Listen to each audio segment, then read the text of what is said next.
Hello enemy gang. तो आज हम एक्सप्लेन करने वाले हैं जुजुत्सु काइसेन के चैप्टर 201 को। तो चैप्टर की शुरुआत में हम देखते हैं प्रेसिडेंट कहता है तो तुम जापानीज सिविलियंस को मेरी पावर का इस्तेमाल करके किडनैप करना चाहते हो, वो भी एक्सपेरिमेंट्स के लिए। जब साइरस कहता है एक कंट्री को छोड़ो पर हर इंसान अपने जितने एनर्जी तो क्रिएट कर ही देगा। हम इसी एनर्जी के बारे में बात कर रहे हैं जो कि खुद ब खुद रिन्यू होती है। अगर ये सच हो गया तो बहुत सी प्रॉब्लम सॉल्व हो जाएंगी। हमारे और सोर्सर के बीच का डिफरेंस हमारे ब्रेन में है। दिमाग की वो पहेली है जिसमें मॉडर्न साइंस भी नहीं सुलझा सकती। हमें बहुत सारे एक्सपेरिमेंट करने होंगे। तो तुम चाहते क्या हो? मैं उन्हें ऐसे ही किडनैप कर लूं और तुम इंसानों पर एक्सपेरिमेंट करना चाहते हो? साइरस, क्या तुम अपने आप को सुन भी पा रहे हो? साइरस कहता है इस मामले में हम चाइना और रसिया से पीछे नहीं छूट सकते। नहीं, ये सिर्फ उन दोनों की बात नहीं है, सऊदी अरेबिया और मिडिल ईस्ट भी इस एनर्जी के राइट्स के ऊपर लड़ेंगे।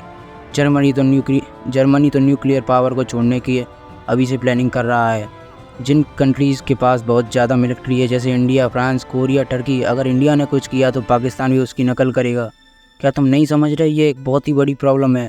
इतनी सारी कंट्रीज़ हैं जो कि इसके अंदर इंटरेस्टेड होंगी। अगर उनमें से किसी एक ने भी मूव किया तो हम पीछे छूट जाएंगे।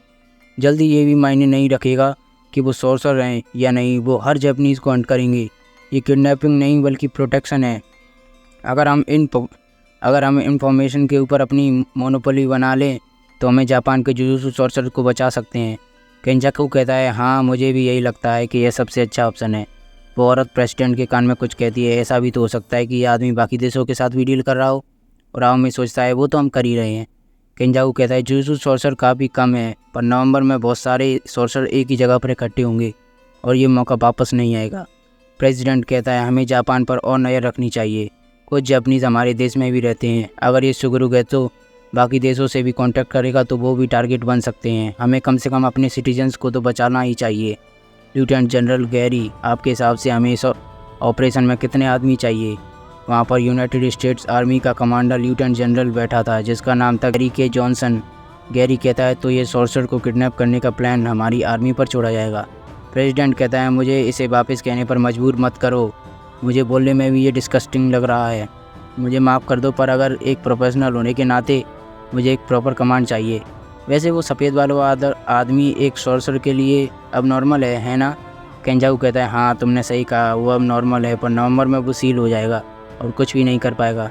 अच्छा, फिर तो एक कंपनी काफ़ी है। एक कंपनी में 60 से 200 सोल्जर्स होते हैं। हम युकाटा से आगे बढ़ेंगे। साइरस, क्या 5 दर्जन सोल्जर्स काफ़ी हैं? हाँ, इतना काफ़ी हैं। भले उनके पास पावर हो पर वो एमेच्योर हैं। वो हमारी आर्मी के आगे कुछ भी नहीं है। मसल्स और बुलेट जिन्हें कोई भी नहीं हरा सकता। केंजाकू कहता है हाँ, मैं भी यही मानता हूँ कि सोर्सर की लड़ाई में बॉडी की स्ट्रेंथ मेन फैक्टर होती है पर तुम्हें कम से कम 800 लोग चाहिए, पूरा बटालियन। गैरी कहता है जैसा कि लोग कहते हैं जापानीज़ कुछ ज़्यादा ही डरते हैं। क्या ऐसा इसलिए क्योंकि उनकी माँ ने उन्हें कभी एक गन नहीं दी? और राव में कहता है तो क्यों ना हम इसे टेस्ट कर लें? केंजाकू कहता है हाँ, ये सही है। वैसे भी यहाँ पर 2 सोर्सर बैठे हुए हैं। अगर कोई प्रेसिडेंट के साथ डायरेक्टली नेगोशिएट कर रहा है तो ज़रूर इस जगह के आसपास उन 15 सोल्जर्स से ज़्यादा होंगे तो जो बाहर खड़े हैं, है ना? गैरी बताता है ओवल ऑफिस के आसपास सबसे elite secret service agent the counter assault team C80 है। 15 सोल्जर्स जिनके पास बुलेट प्रूफ आर्मर और राइफल्स हैं। जैसा कि उसने कहा ये पूरा नहीं है।